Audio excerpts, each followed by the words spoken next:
Everyone, this is Prateeksha Singh. Welcome to social science academy. मैं तो यहाँ पे हूँ, क्या आप भी वहां पे हैं या नहीं हैं? So let's start the video. आज हम लोग क्लास 8 का टॉपिक डिस्कस करेंगे, that is responsible and wise use of natural resources, that is stewardship. Stewardship होता क्या है? स्टेवर्डशिप मतलब हम रिस्पॉन्सिबली प्रॉपर प्लानिंग के साथ रिसोर्सेज को यूज करें।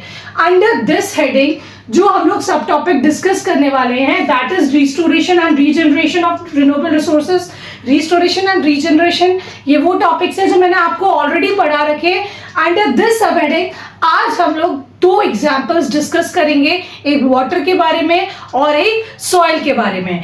नेक्स्ट हम लोग over exploitation of ground water, a case study from Punjab के एक केस स्टडी देखेंगे कि कैसे वहां पे वाटर रिसोर्सेज को ओवर एक्सप्लॉइट करा जा रहा है और वाटर टेबल लो होता जा रहा है। Understood everyone? नेक्स्ट हम लोग the case of cement. Cement के बारे में तो सबने सुना ही होगा, ऑब्वियसली सबके घरों में यूज होता है, हर चीज किसी भी चीज के कंस्ट्रक्शन में सीमेंट यूज होता ही होता है, राइट? पर क्या ये सीमेंट जहां पे बनता है क्या वो पोल्यूशन फ्री एरिया होता है? No guys, you are wrong. Cement जहां पे बनता है उसकी इंडस्ट्रीज के आसपास बहुत ज्यादा पोल्यूशन होता है। अंडरस्टूड? नेक्स्ट जो हम टॉपिक डिस्कस करने वाले हैं, that is a caselet from Sikkim, जिसके बारे में हम लोग फार्मिंग प्रैक्टिसेस के बारे में जानेंगे कि कैसे केमिकल पेस्टिसाइड्स यूज करके कोई सॉइल खराब हो जाती है और उसको रेजुविनेट कैसे किया जा सकता है। सो बने रहिए वीडियो में। जो हमारा टॉपिक है that is restoration and regeneration of renewable resources के अंडर हम लोग दो एग्जाम्पल्स पढ़ेंगे। उस एग्जाम्पल से आपको पता चल जाएगा कि कैसे हम रिसोर्सेज को रिस्टोर कर सकते हैं और रीजनरेट कर सकते हैं। तो पहले एक एग्जाम्पल लेते हैं। आज यू नो कि जो फार्मर्स होते हैं उनको इरिगेशन की जरूरत पड़ती है, तो वो पानी जमीन से लेते रहते हैं। तो जिस स्पीड से वो पानी रेजुविनेट नहीं हो पा रहा, उस स्पीड से वो फार्मर्स उस पानी को ले रहे हैं। सपोज करो वो इतना पानी लिया आज, ठीक है, इतना पानी लिया, पर ground water, you know that कि बारिश तो रोज रोज नहीं आती है, तो फिर ग्राउंड वाटर कैसे अपने आप को रेजुविनेट करेगा, रेप्लेनिश करेगा, ठीक है। मान लेते हैं और फिर पानी लिया, अब बारिश आई और उसने इतना ही ग्राउंड वाटर को फिल किया। समझ में आया? तो आपका वाटर टेबल क्या होता जाएगा? लो होता जाएगा। जैसे आज लिया, कल लिया, परसों लिया, जब लिया, ठीक है। तो ग्राउंड वाटर अपने आप को इस हिसाब से रेप्लेनिश नहीं कर पा रहा जिस हिसाब से फार्मर्स उस पानी का यूज कर रहे हैं अपनी फील्ड्स को इरिगेट करने के लिए, ठीक है। सो समझ में आया आपको सबसे पहला एग्जाम्पल?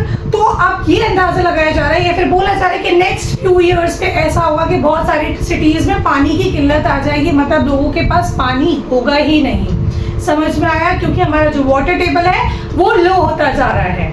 अब इसको रेमेडी के लिए, इसके मतलब इस चीज को अटेंड करने के लिए हम लोग क्या कर सकते हैं? हम लोग ये कर सकते हैं कि वाटर हार्वेस्टिंग करें। एज यू नो एक ट्रेडिशनल प्रैक्टिस है और ये ट्रेडिशनल प्रैक्टिसेस ही हैं जो आप हमें हेल्प कर सकते हैं पानी को रेप्लेनिश करने के लिए। क्या?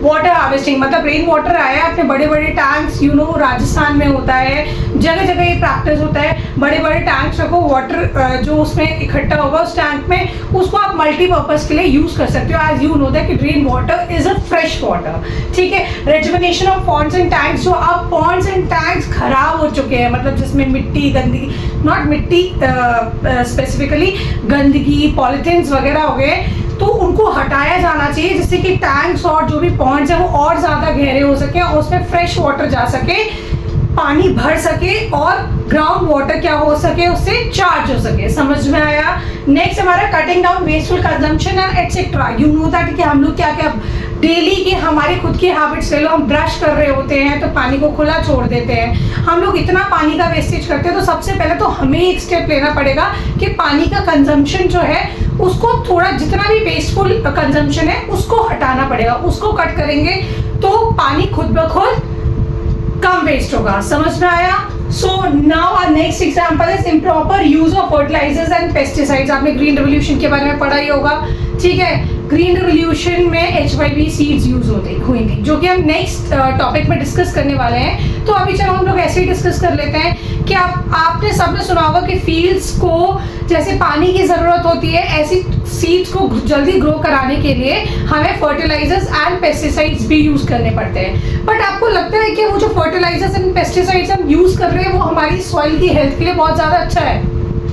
ऑब्वियसली नहीं, ठीक है। हम सॉइल पे फर्टिलाइजर एंड पेस्टिसाइड्स यूज करते जा रहे हैं, जिसकी वजह से हमारी सॉइल की जो क्वालिटी है या फिर उसकी न्यूट्रिएंट्स है वो खत्म होते जा रहे हैं। वो पर्टिकुलर न्यूट्रिएंट तो दे देता है, ठीक है, बट जो हमारी सॉइल है वो एकदम डिग्रेड होती जा रही है। तो इसको हम हेल्प कैसे कर सकते हैं, इसको हम कैसे सही कर सकते हैं कि ऑब्वियसली अगर सॉइल में गंदगी जाएगी या फिर पोल्यूशन होगा तो उससे वाटर भी खराब होगा, और जो हम खाना कंज्यूम करेंगे, ठीक है, वो प्लांट कंज्यूम करेंगे तो हमें भी हेल्थ की बहुत ज़्यादा प्रॉब्लम्स हो सकती हैं। तो उसको अटेंड करने के लिए क्या यूज हो सकता है? आप लोग नेचुरल चीज़ें यूज़ कर सकते हैं, जैसे काउ डंग यूज़ करा जाए, मल्चिंग प्रैक्टिस की जाए, जो भी बाग्स या फिर पेड़ की लीव्स वगैरह होती हैं या पील्स वगैरह होती है वो आप फील्ड में मिक्स करो, वो भी नेचुरल न्यूट्रिएंट्स ऐड करते हैं सॉइल में।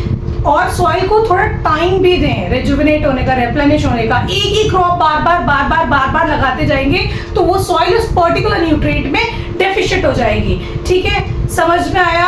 अब नेक्स्ट इज, अगर हम मल्टी क्रॉपिंग करेंगे, मतलब अलग अलग क्रॉप्स को लगाएंगे तो अलग अलग न्यूट्रिएंट्स लेंगे, तो सॉइल को भी कोई प्रॉब्लम नहीं होगी, उसको भी रिप्लेनिश करने का टाइम मिलेगा। समझ में आया? तो एग्जाम्पल से I think it is clear कि how we can restore and regenerate our natural resources, ठीक है। बट ये साइकिल है, ये हमें फॉलो करनी पड़ेगी। अब हम लोग केस स्टडी पढ़ने वाले हैं पंजाब की, ठीक है। Let's see the heading, over exploitation of ground water. Exploitation means यहाँ पे नेगेटिव कॉनोटेशन नहीं है, एक्सप्लॉयटेशन मतलब उसको यूटिलाइज करना, कंज्यूम करना, ठीक है।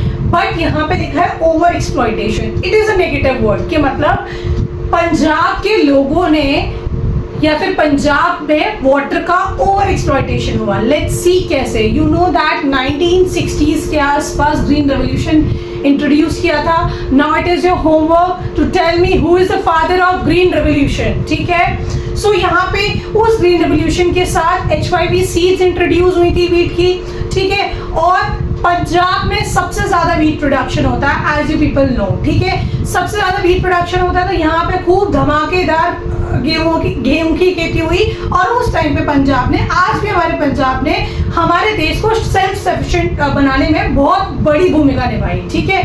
बट जान लेते हैं अब उसके कॉन्सिक्वेंसेस क्या हैं। एज यू नो कि ग्राउंड वाटर सीवियरली डिप्लीटेड इन पंजाब, मतलब आज पानी इतना नीचे जा चुका है, वाटर टेबल इतना नीचे जा चुका है कि 30 मीटर डेप्थ तक वाटर अवेलेबल ही नहीं है पूरे पंजाब में। और आने वाले टाइम में ऐसा बहुत सारी स्टेट्स में होने वाला है। हमारा जो 80% पंजाब है उसका ओवर एक्सप्लॉयटेशन हो चुका है, ठीक है। ओवर एक्सप्लॉयटेशन मतलब उसकी नेचुरल रिसोर्स का, समझ में आया? So as you know green revolution आया, उसमें HYV सीड्स, अब HYV सीड्स को ज्यादा इरिगेशन, दैट इज वाटर भी ज्यादा चाहिए होता है, और केमिकल्स भी चाहिए होते हैं, that is pesticides and fertilisers. So green revolution आया, उसके बाद क्या हुआ? HYV सीड्स को इंट्रोड्यूस किया गया। HYV सीड्स इंट्रोड्यूस करने के बाद पंजाब में खूब जोरों शोरों का प्रोडक्शन हुआ, किसका? वीट का, ठीक है। उसमें ज्यादा पानी चाहिए होता है तो ज्यादा इरिगेशन चाहिए हो, वहां पे फ्री पावर मिलती है, दैट इज इलेक्ट्रिसिटी। तो जब मन चाहे तब पानी लो, तो वहां पे ओवर पंपिंग स्टार्ट हो गई, किसकी? ग्राउंड वाटर की। अब पानी लिया जा रहा है, वो पानी अपने आप को रेप्लेनिश ही नहीं कर पा रहा। मतलब आज पंजाब की ऐसी स्थिति हो चुकी है कि रीजनरेशन का भी शॉर्ट टर्म में तो कोई सवाल ही नहीं उठता, ठीक है। सो आज की जो स्थिति है पंजाब की वो ये है कि 30 मीटर डेप्थ तक वाटर एसेसिबल ही नहीं है, वाटर मिलेगा ही नहीं है आपको, राइट। और लोगों को हेल्थ हैजर्ड्स भी हो रहे हैं, क्यों? क्योंकि हम लोग उस फील्ड में क्या यूज करते हैं? पेस्टिसाइड्स एंड फर्टिलाइजर्स यूज करते हैं, और पेस्टिसाइड्स एंड फर्टिलाइजर्स क्या सॉइल में मिक्स हो रहे हैं, ठीक है। उन्हीं को हम लोग कंज्यूम कर रहे हैं, सीड्स एंड प्लांट्स को कंज्यूम कर रहे हैं, वो हमारी बॉडी में जा रहे हैं, तो उसकी वजह से हमें बीमारियां हो रही हैं। So this was a case study of Punjab, ठीक है। तो रिसोर्सेज को कम से कम ऐसे यूज करना चाहिए कि कम से कम उनको रीजनरेट करने का तो मौका मिले, या रीस्टोर होने का भी तो मौका मिले, तभी तो वो रीजनरेट करेंगे, so guys, I hope you understand. अब हम लोग जो केस लेट पढ़ने वाले हैं, that is the case late from Sikkim, जिसमें हम एक पेमा की फैमिली के बारे में डिस्कस करेंगे। एक गर्ल है पेमा, ठीक है, जिसकी फैमिली के पास फार्म है और उसमें वो लोग क्रॉप्स लगाते हैं, ठीक है, पर यील्ड बहुत ज़्यादा कम हो रखी है, तो फैमिली डेट में जाती जा रही है, क्योंकि उसमें केमिकल्स भी डाले होते हैं, that is pesticides and fertilisers, ठीक है। फिर भी सॉइल में कुछ नहीं हो रहा, मतलब क्रॉप्स ग्रो हो ही नहीं रही, ये मिल ही नहीं रहा, ठीक है। और फिर सोने पे सुहागा सिक्किम की गवर्नमेंट ने क्या कर दिया कि अब हम लोग को सिक्किम को ऑर्गेनिक बनाना है, दैट इज ऑर्गेनिक फार्मिंग ही अब प्रैक्टिस कर सकते हैं। तो पेमा की फैमिली ने ऑर्गेनिक फार्मिंग पे स्विच किया।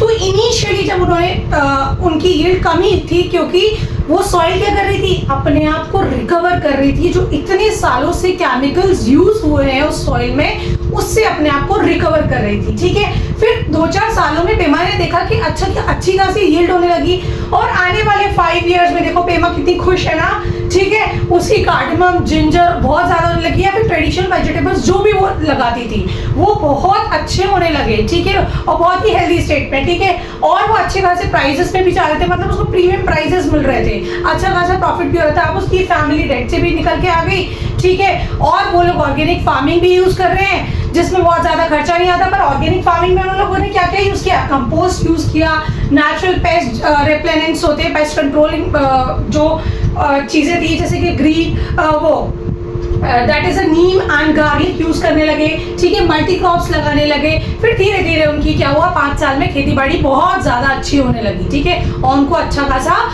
क्या मिलने लगा, प्रॉफिट मिलने लगा, ठीक है। अब 2016 में, ठीक है, सिक्किम 100% ऑर्गेनिक स्टेट बन चुका है, ठीक है। अब इससे वहां पे फायदा क्या क्या हुआ, ठीक है। टूरिज्म इंक्रीज, मतलब लोग जाने लगे, देखने लगे, ऑब्वियसली अगर कोई सुनेगा, और सिक्किम इतना सुंदर भी है, ठीक है, वहां पे ज्यादा टूरिस्ट जाने लगे, ठीक है।